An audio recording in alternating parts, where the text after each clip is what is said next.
Quantos pertencem a uma célula? Levanta a mão aí.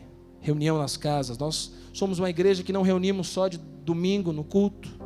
Somos uma igreja que também reunimos durante a semana nas casas. Se você não está numa célula, nós convidamos, procure um de nós pastores no final do culto. Nós temos uma célula para direcionar você perto da sua casa. Pode ficar tranquilo que vai ter uma lá perto. E lá nós nos reunimos, lá nós podemos ser uma comunidade menor, lá nós podemos orar um pelos outros, lá nós podemos ajudar uns aos outros. Lá você não vai só ouvir, ficar sentado e ouvir, você vai poder falar também e cumprir o propósito de Deus. Diga glória a Deus. Quantos são abençoados na célula aí? Diga glória a Deus. É bênção ou não é, irmão? Irmão, essa é a vida de comunidade. Nós temos intimidade com Deus aqui, nós temos intimidade com Deus na célula, nós temos a vigília Fire de sexta-feira, que é bênção, tremendo, nós temos o culto de quarta-feira. Mas pergunta, você tem a sua vida de intimidade com Deus na sua casa? As pessoas da sua célula te veem como homem de Deus? Líder de célula, você chamou alguma vez pessoas da sua célula para fazer um devocional junto? Que isso, pastor? Você chamou algum dia para fazer um devocional, buscar a Deus? É lógico, homem vai chamar homem, mulher vai chamar mulher, amém, irmãos? Isso é óbvio, mas é bom falar, né? E você chamar lá mais 2, 3 homens e rapazes e falar, nós vamos ter um momento aqui na minha sala, na minha casa, e nós vamos ter um momento, 1 hora sós com Deus. Louvor, adoração, momento de ouvir a palavra, aleluia. Por quê? Não basta ser santo, tem que parecer santo. Não basta eu apenas buscar a Deus, eu preciso levar as pessoas que estão à minha volta a experimentar isso também. Para que eu seja um servo genuíno de Deus, eu preciso viver também uma vida de sacrifício. Fala comigo, vida de sacrifício. João 12, 24 diz assim: em verdade vos digo, se o grão de trigo caindo na terra não morrer, fica ele só, mas se morrer, dá muito fruto. Fala comigo, a morte é o segredo para a multiplicação. Aleluia. Se o grão de trigo cair na terra e morrer, vai dar muito fruto. Sabe, ser líder de célula é ter decidido viver a vida de morte. É decidir não orar só para si, mas orar para outras pessoas. É decidir que às vezes seu telefone vai tocar à tarde da noite e alguém vai precisar de ajuda da sua célula. O telefone tocou, desliga. Não. Líder de célula bom não, é o seguinte, independente da hora que tocou, eu atendo, eu oro, eu visito, eu ajudo. E pode ser que Deus está te chamando nessa noite para você se tornar um líder de célula de kids, um líder de célula de casais, um líder de célula de jovens. Porque ter vida de intimidade com Deus é viver a vida de sacrifício. Irmão, enquanto eu era apenas um crente legal da Igreja Batista Água Viva, eu buscava Deus de um jeito.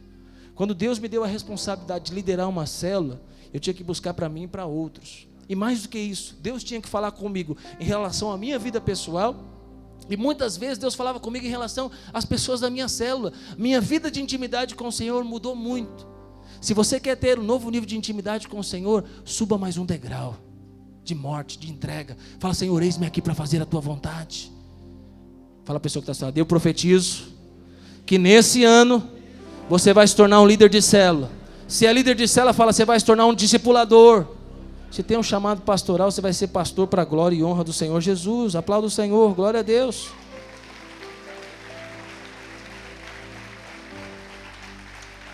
Terceiro, põe para mim o terceiro aí. Terceira característica para que nós possamos impactar gerações: não podemos andar sozinhos. Precisamos ter discípulos fiéis. Irmão, eu tenho muita alegria de olhar para o lado, pessoas que andaram comigo, e a grande parte hoje são pastores. De olhar às vezes para as pessoas que caminharam um tempo comigo, são pastores, estão no interior, estão em algum lugar, estão fazendo a obra de Deus. Por que são pastores? Porque eu sou pastor, pastor multiplica pastor. Líder de célula multiplica líder de célula. Essa é a responsabilidade, é o nosso chamado. Discipulador multiplica discipulador. E você tem que multiplicar, você tem que frutificar. Eu tenho que ter discípulos. Então cada um de nós temos um chamado e uma responsabilidade. Pergunta, você tem discípulos?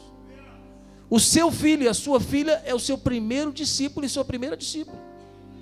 que eu preciso passar o coração, eu preciso passar um encargo, eu preciso orar todos os dias.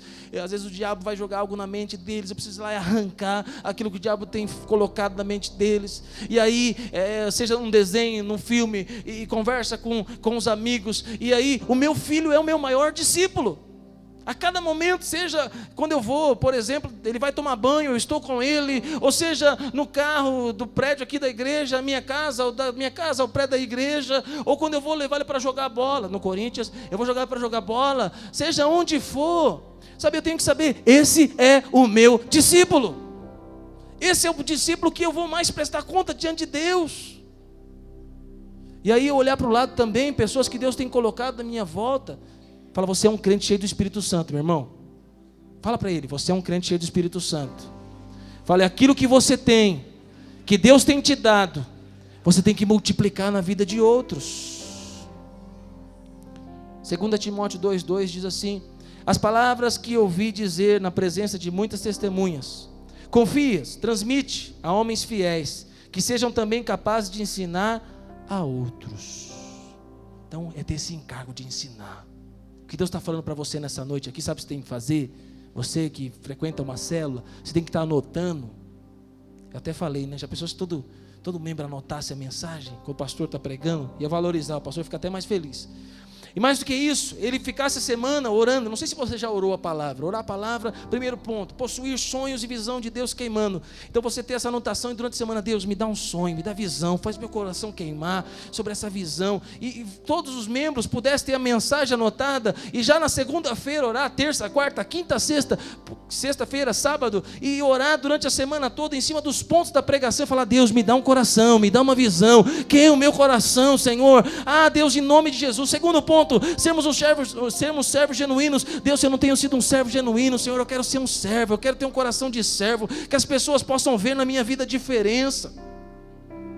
Terceiro ponto, não podemos andar sozinho. Ah, Senhor, me dá discípulos, me dá pessoas. Aí você recebe a palavra, você ora a palavra a semana inteira, essa palavra ela entra para dentro de você. E aí chega na célula, sabe o que você vai fazer? Você vai abrir sua boca e compartilhar o que Deus tem ministrado na sua vida. E aí você começa a multiplicar aquilo que Deus tem dado para você. Irmão, acredita que eu vou te dizer, Deus tem te dado palavra. O pastor Silvio prega a maioria dos domingos aqui. São palavras poderosas, são palavras proféticas. São Deus abrindo o baú dele de riquezas na palavra, sabe? Deus tem compartilhado conosco. Pergunta o que nós temos feito com a palavra que tem sido compartilhada a cada domingo. Essa palavra é só mais uma palavra de domingo? Ou essa palavra tem causado transformação na minha vida? Mais do que isso, eu pego essa palavra e na célula, com os meus discípulos, com as pessoas que estão próximas de mim, eu compartilho as profundezas do coração de Deus, o que Deus tem feito na minha vida. Irmão, se eu nem anoto a pregação, se eu não tenho o esboço dela, não tem nem como compartilhar, porque como que eu vou compartilhar algo que eu não tenho? Aí o líder vai ter que pregar lá na célula. Mas o propósito não é que o líder pregue na célula como o pastor prega aqui. O propósito é compartilhar. Fala para a pessoa que está falando, é compartilhar. É você falar que Deus falou, é você dizer o que Deus ministrou, é você compartilhar os sonhos que Deus tem colocado no seu coração. Por quê? Nós somos chamados para sermos ministros. Nós somos chamados para não andar sozinho. Jesus em 3 anos e meio, ele pôde revolucionar, ele pôde fazer toda a diferença. Um curto espaço de tempo, mas Jesus teve um ministério poderoso e prevalecente. E eu profetizo sobre a sua vida: você vai marcar a sua geração, você vai marcar a história dessa geração, você vai marcar a sua casa, você vai marcar a sua família. Deus está te dando sonhos, projetos. Deus está te levantando como um profeta, para você ter um genuíno coração de Deus. Deus está te chamando para você ser servo do Senhor. Deus está te chamando para você ter discípulos fiéis. Deus quer compartilhar o coração dele, a palavra dele. Mas Deus também tem pessoas para que você possa compartilhar essa palavra. Pastor, o que eu faço em relação aos discípulos, para ter discípulos fiéis?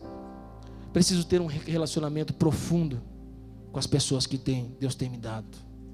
Fala o nome de alguns discípulos, algumas pessoas da sua célula que você caminha. Alguém que você ganhou para Jesus aí caminha perto de você. Você sabe aí? Você consegue lembrar agora? Pessoas que são discípulas.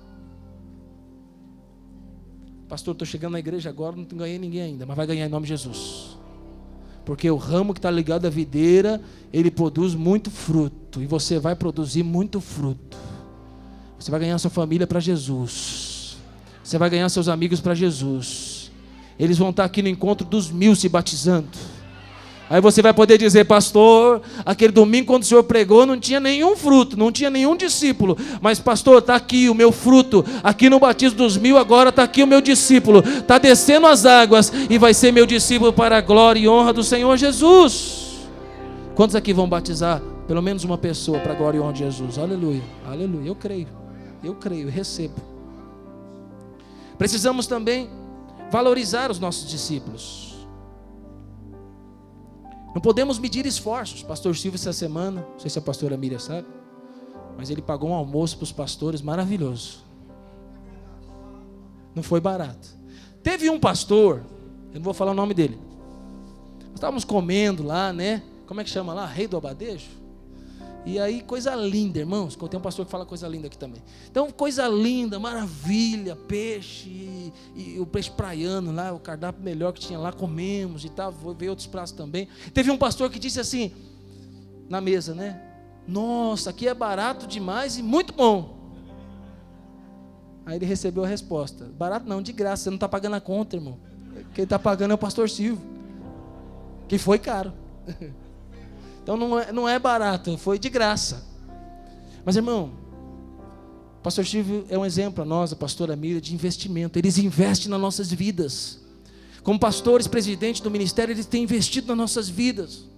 Cada momento do lado do pastor Silvio, para nós, pastores, sim ou não, pastores? Nós não tomamos café, tem pastor que come 5 pãozinhos, mas nós não estamos lá só para ver alguns pastores comendo 5 pãozinhos. É, mais do lado esquerdo aqui, ó.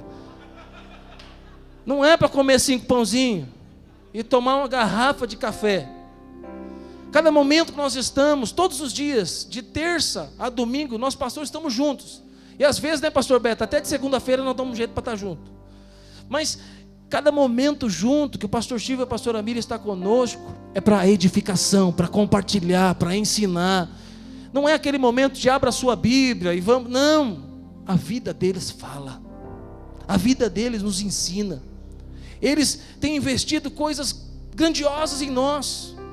Até eu me lembro aqui de um caso. Teve um jovem essa semana que me chamou no WhatsApp, falou: pastor Fernando tal, é uma pessoa que no passado caminhou comigo, na verdade ele que me trouxe para a igreja. Ele falou: pastor, eu queria conversar com você, na verdade queria correr com você, fiquei sabendo que você corre de quarta-feira, eu vou correr com você. Eu falei: ai meu Deus do céu, vai me atrapalhar. Pensei, estou correndo meus 15 quilômetros, ele vai me atrapalhar, vou ter que arrastar alguém. Eu falei: mas tá bom, vamos. Ele não perguntou se podia ir, ele já avisou que ia. Aí, falei: beleza, vamos. Tal dia, tal hora, 7h30 da manhã, estamos aqui na quarta, vamos correr. E aí, estava correndo e fomos compartilhando e falando. E aí, ele compartilhou algumas coisas, compartilhou a questão do chamado pastoral dele. Falei: pastor, eu não sou capacitado, eu não conheço a palavra como você conhece, eu não estudei como você estudou. Ele começou a falar um monte de coisa que ele não era. Eu falei: irmão, não é nem o que você estudou, deixou de estudar. Irmão, eu vou falar para você, eu não sou estudado, não fiz nada disso que você falou. Eu caminhei com as pessoas certas. Eu caminhei com pessoas com o mesmo chamado, com o mesmo propósito. Deus tem me presenteado de caminhar com pessoas vencedoras. Deus tem me presenteado de caminhar com pessoas que sonham. E ele disse: pastor, mas eu caminhei com pessoas que foram enroladas, pessoas que, enquanto você estava buscando a Deus no monte, o povo estava indo de carro, para festas, para outras essas coisas, e eu me perdi anos da minha vida. Mas eu falei para ele: dá tempo.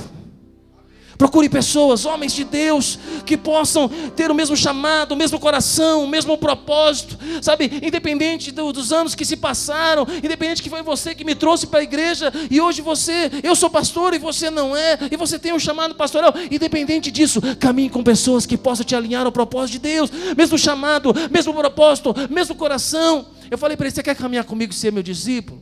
Ele falou: quero. Eu falei: só que você caminhar comigo não tem jeito, você vai ser pastor. Ele falou: eu quero. Ele só está com um problema, a esposa dele não sabe que ele vai caminhar ainda, mas ele vai comunicar, porque ele infelizmente está em outro ministério hoje, e ele já definiu que vai vir para cá de novo. E aí ele falou: agora só precisa Deus mudar o coração da minha esposa. Eu falei: já mudou em nome de Jesus.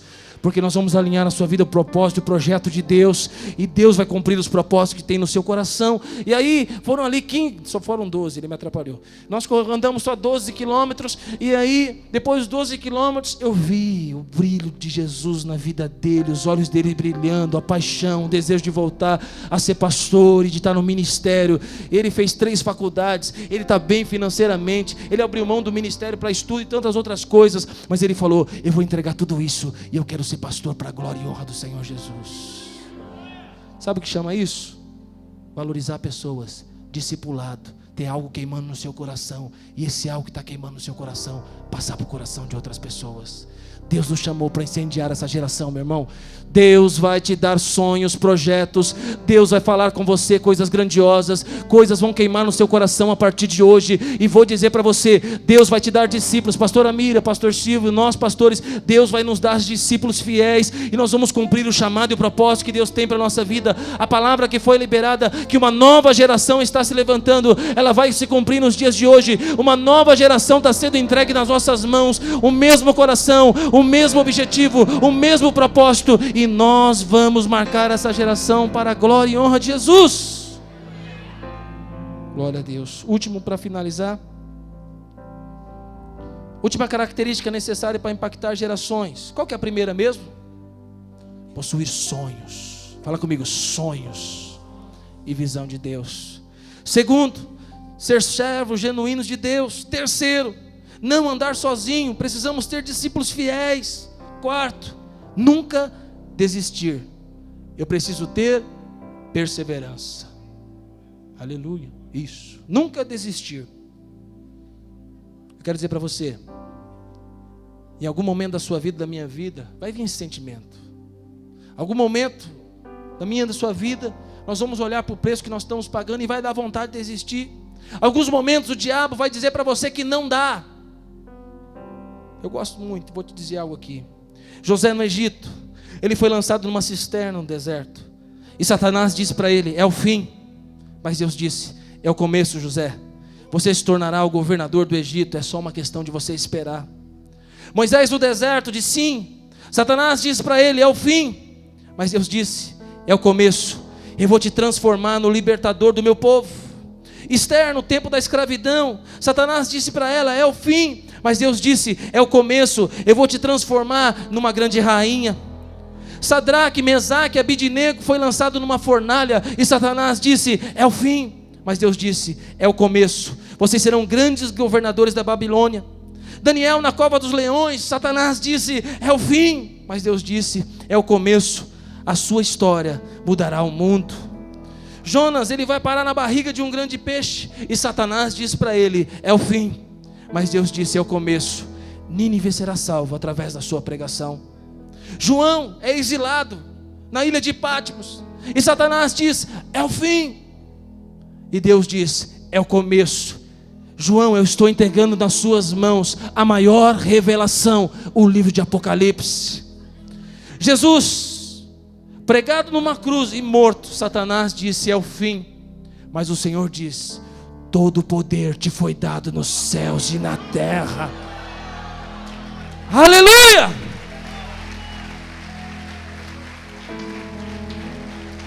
Nunca desistir. Não olhe para as circunstâncias, não olhe para a sua vida, não olhe para o que te limita, não olhe para onde você está, não olhe para o preço da etiqueta que você vai ter que pagar. Nunca desista. Se você tem um sonho de Deus, se você tem um projeto de Deus, esse projeto vai se cumprir. Elimine, irmão, presta atenção, elimine todo plano B da sua vida. O diabo às vezes quer colocar plano B na nossa vida, na minha e na sua.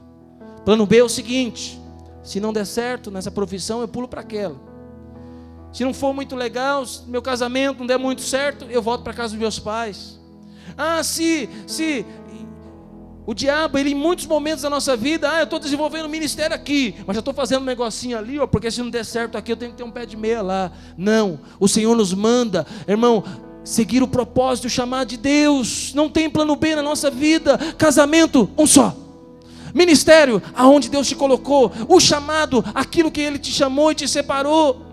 Sabe o que você deve fazer, que eu devo fazer? Bota fogo em tudo que não tem a ver com o propósito de Deus, irmão. Queima tudo, lança tudo. Fala, Senhor, eu quero viver o teu propósito, o teu chamado, aquilo que o Senhor tem separado para a minha vida. Fechando e concluindo. A obra de Deus só pode ser feita através de Jesus. Pelo contrário, tudo isso que eu falei para você se torna pesado demais. Mas o Senhor é que nos chama. O Senhor é que nos capacita.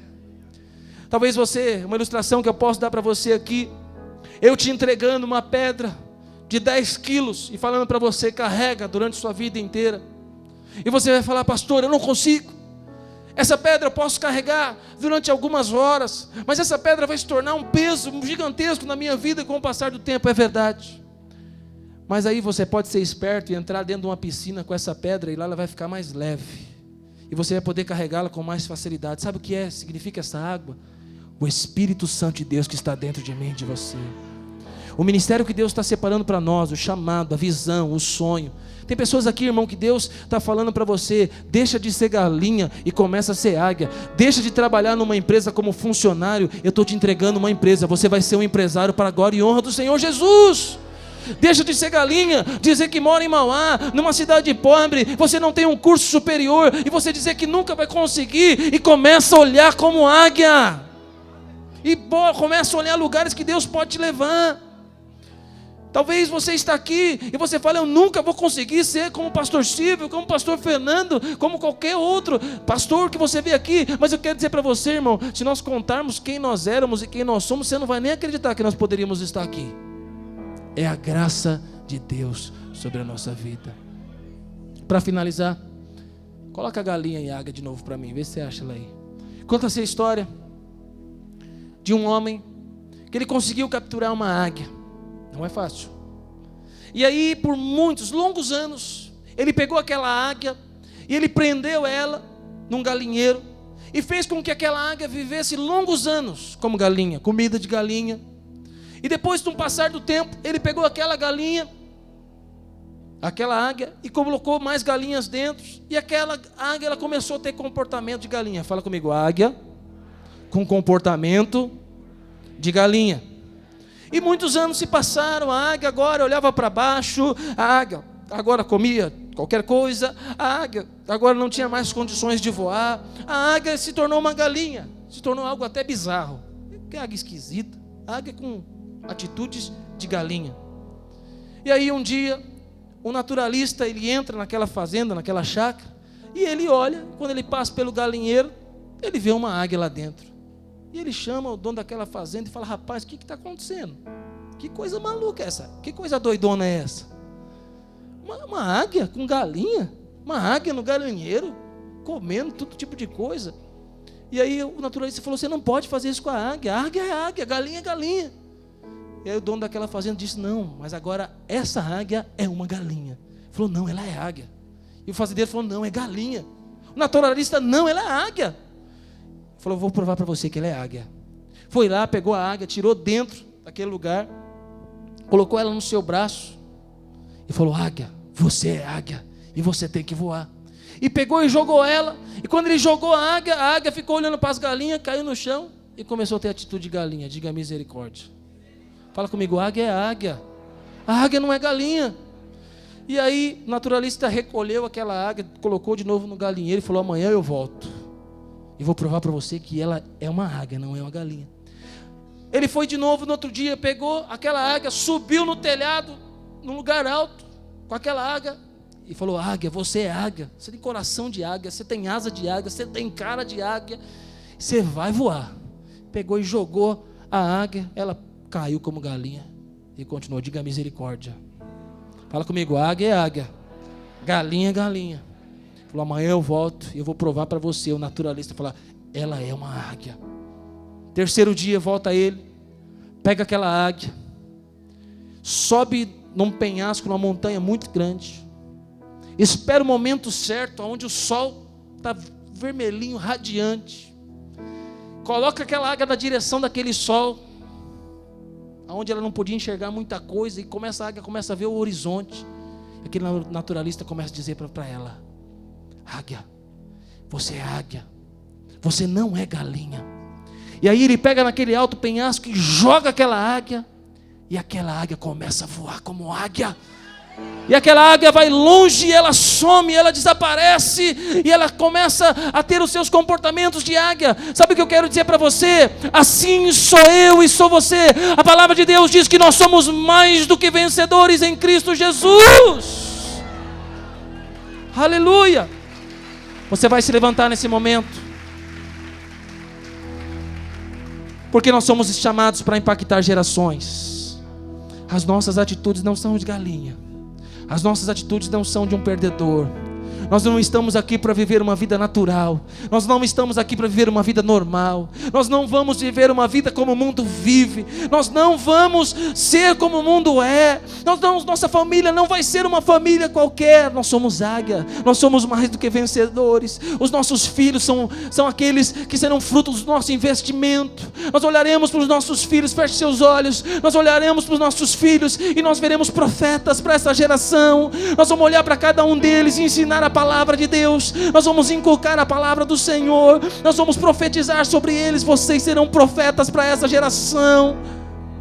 Nós vamos olhar para a nossa vida, para o nosso ministério, e nós vamos ter sonhos que vão impactar a nossa vida, vai trazer satisfação para nós, vai alcançar a vida de outras pessoas e mudar a vida de outras pessoas, e vai trazer também um grande resultado para a eternidade nas nossas vidas. Nós vamos ser vistos como grandes homens de Deus, grandes mulheres de Deus. Nós vamos ter discípulos fiéis que vão poder ir muito longe. Eu quero dizer para você, você olha hoje para esse ministério, para esta igreja, mas eu declaro e profetizo, terão ministérios maiores, terão pastores que vão mais além. Quando você olha para o sucesso de um pastor, de um irmão, de um empresário, eu quero dizer para você, Deus pode entregar algo maior nas suas mãos. Deus pode abrir os seus olhos nessa noite e colocar sonhos no coração dele, não sonhos naturais, não sonhos normais, mas sonhos do coração de Deus. Eu gostaria que você levantasse suas mãos agora e que você começasse a dizer: Senhor, a tua palavra diz que eu sou mais do que vencedor em Cristo Jesus,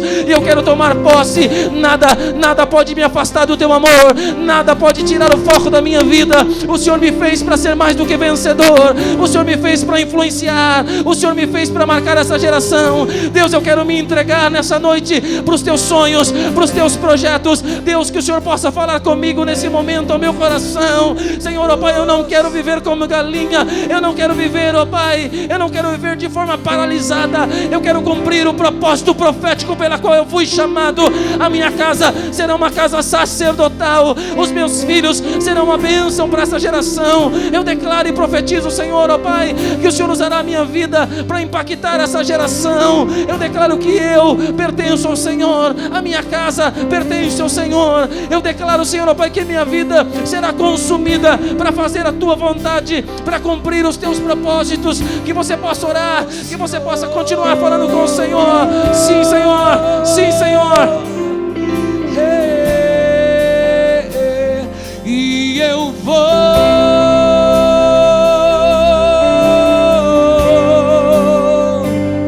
e eu vou. Levanta suas mãos. Vou correndo pros Deus te chamou para marcar gerações. Vou correndo. Sonhos do coração dele ao seu coração.